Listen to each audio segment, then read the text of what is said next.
सूखे फूल के मुख्यतः 4 चरण हैं। पहला चरण फूलों को सही अवस्था में तोड़ना एवं सही तरीके से उनका रखरखाव करना। दूसरा चरण है कि फूलों को सही तरीके से उनमें शुष्कन विधियाँ देना या सुखाना। तीसरे चरण की अगर हम बात करें तो वह है कि फूलों का सही प्रकार से भंडारण होना। और चौथे चरण में हम फूलों से अलग अलग उत्पाद बनाने की हम प्रक्रिया करते हैं।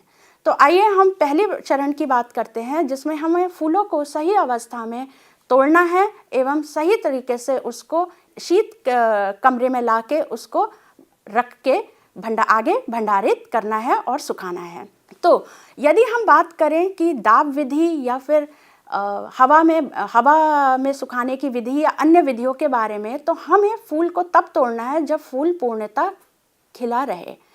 और यदि हमें इसे सिलिका जेल में बिना कोई ढांचे के बिगाड़ने के अलावा उसको सुखाना है, तो हमने उसको 2/3 खिलने पर ही तोड़ना है।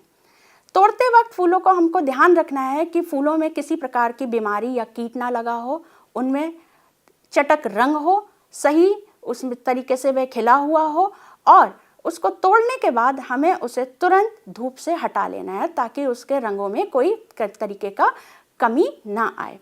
फिर उसको एक कमरे में ले जाके उसको वर्गीकृत करना है, और वर्गीकृत करने के बाद हमें अलग अलग भागों में उसको एक तरीके के फूलों को अलग अलग भागों में बांट लेना है। इसके बाद हम अपनी अगली कड़ी में आपको बताएंगे कि अलग अलग फूलों को हम अलग अलग विधियों से कैसे सुखाते हैं।